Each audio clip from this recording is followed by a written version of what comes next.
এর আগের আমাদের যখন 2018-তে হয়েছে সেখানেও কিন্তু সেইভাবেই খালি ছিল এবং সেটা ফিল আপ হয়েছে, সেটাও হবে, অচিরেই হবে। সর্বপ্রথম সবাইকে এখানে আসার জন্য স্বাগত। এবং আপনারা, আমি জানি যে গতকাল আমাদের শপথ গ্রহণ অনুষ্ঠান সম্পন্ন হয়েছে, তো আপনারা উদ্গ্রীবভাবে আমার কাছে কথা বলার জন্য বা জানার জন্য আপনারা কয়েকবারই চেষ্টা করেছেন, কিন্তু আমি দুঃখিত যে আমি সময় দিতে পারিনি।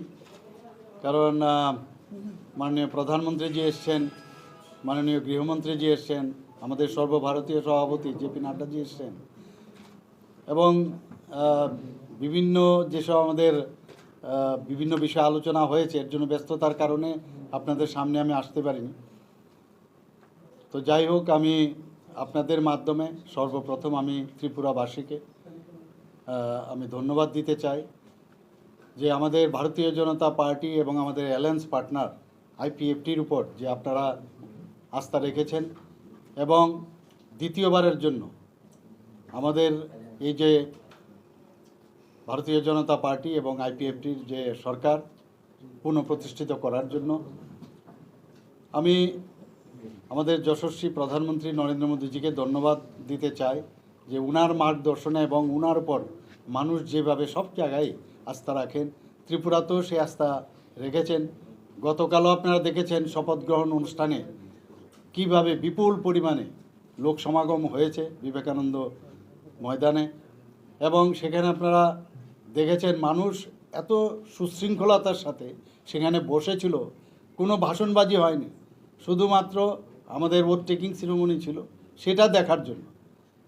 তো আমি কালকেও যারা এসছেন তাদেরকেও আমি ধন্যবাদ দেব, এবং এত সুশৃঙ্খলভাবে ওনারা ওখানে উপস্থিত থেকে এত সুন্দরভাবে আমাদের এই শপথ গ্রহণ অনুষ্ঠানকে সম্পন্ন করার জন্য আমি ধন্যবাদ দিতে চাই। আমাদের যে 16ই আমাদের ফেব্রুয়ারিতে আমাদের যে ইলেকশন সম্পন্ন হলো, এবং যাদের মাধ্যমে ইলেকশনটা সম্পন্ন হয়েছে, ইলেকশন কমিশন, আমাদের ত্রিপুরা সরকারের আধিকারিক এবং আরক্ষা দপ্তরের যারা যুক্ত ছিল সবাইকে, এবং আপনারাও কিন্তু এর মধ্যে ব্যতিক্রম নয়, আপনারাও আমাদের সাহায্য করেছেন।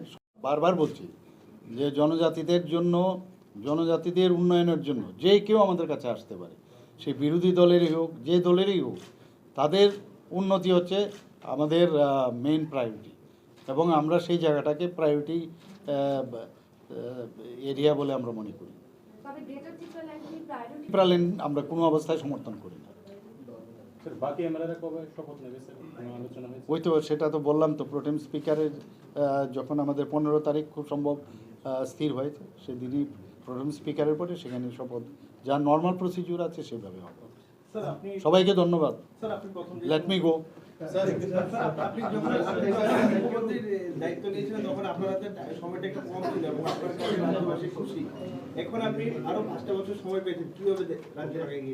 তো নিশ্চয়ই এখন তো সময়টা যেহেতু বেশি পেয়েছি, তো কিন্তু সময় বেশি না, কিন্তু আমি তো ভাবছি যে আমাদের ক্যালেন্ডারটাকে, আমাদের বছরটা উল্টিয়ে দেবো। মানে 365 দিন আমার একদিন চলে গেল, দুদিন চলে গেল, আর বাকি এতদিন, তো উল্টি একটা ক্যালেন্ডার সব ডিপার্টমেন্টে আমি ভেবেছি যে এটা আমি ফিক্স করে দেব, তাতে ওই মানে সবাই, আদারওয়াইজ কি অনেকে মনে করে যে আমার কাছে অনেক সময় আছে। আমাদের যে কাউন্টডাউনের একটা ক্যালেন্ডার আমি ইচ্ছে আছে সেটা লাগানোর। স্যার একটা প্রশ্ন, এবার তো ভোট অন অ্যাকাউন্ট, পূর্ণাঙ্গ বাজেট তো পরে বোঝার পেশ, তো এই ক্ষেত্রে পূর্বতন যে অর্থমন্ত্রী ছিলেন জিষ্ণুদেব বর্মন, ওনার কি কোনো, ওনার তো যেহেতু ওনাকে তো আমরা নিশ্চয়ই ওনার অ্যাডভাইস আমরা নেব। আর এমনিতে তো উনি তো এখন মন্ত্রিসভায় কোনো অবস্থায় আসতে পারবেন না, না তো, কিন্তু উনি আমাদের পার্টির একজন বিশিষ্ট ওল্ড আমাদের কলিগও বলা যায়, এবং ওনার নিশ্চয়ই পরামর্শ আমরা নেব।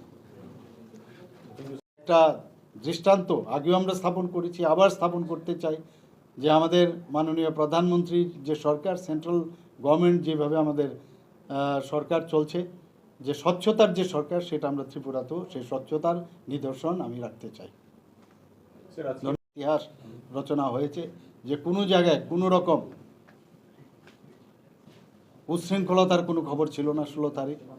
এবং এতদিন ধরে আমরা দেখেছি যে নানা রকম সাইন্টিফিক রেগিংয়ের কথা হতো, ছাপ্পা ভোটের কথা বলা হতো, সেইগুলো কোথাও ছিল না। এবং 2 মার্চ যে রেজাল্টটা বেরোলো, সমস্ত জায়গার মধ্যে কোনো রকম কোনো সমস্যা ছিল না, সেটাও আপনারা প্রত্যক্ষ করেছেন, মানুষও কিন্তু দেখেছে। এবং এর জন্য আমি সবাইকে ধন্যবাদ দিতে চাই আবার। কিন্তু ইদানিং আমি দেখতে পাচ্ছি বিভিন্ন জায়গার মধ্যে এটা একটা স্বার্থান্বেষী মহল থেকে সেটা করানো হচ্ছে বা করছে। যে কিছু কিছু খবর আমার কাছে আসছে, আমি আরক্ষা দপ্তরকে বলেছি কঠোরভাবে যেন ওটা মোকাবেলা করেন এবং আইনের পথে চলবে। আমাদের ভারতীয় জনতা পার্টির যে আগামী দিন আমরা যে ভিজন ডকুমেন্টস, যেটা আমরা নির্বাচনী ইস্তাহার আপনাদের সামনে আমাদের সর্বভারতীয় সভাপতি সেদিন প্রকাশ করেছেন, সেইগুলোকে আমরা সামনে রেখে তার যেন বাস্তবায়ন হয় সেই দিশায় আমরা কাজ করব আমাদের সরকার। এবং ত্রিপুরাতে আইনের শাসন যেন বজায় থাকে সেটা আমাদের প্রায়োরিটি থাকবে। স্বাস্থ্য বিভাগ, সেটার দিকে আমরা প্রায়োরিটি হিসাবে সেটাকে আমরা অ্যাড্রেস করব। এগ্রিকালচার, এডুকেশন, স্পোর্টস, আরও যেসব বিষয়গুলো আছে সব বিষয়ে আমরা অ্যাড্রেস করব। এবং সাধারণ মানুষের এবং প্রান্তিক মানুষের যেসব মৌলিক সমস্যা আছে সেগুলোকে আমরা অ্যাড্রেস করব।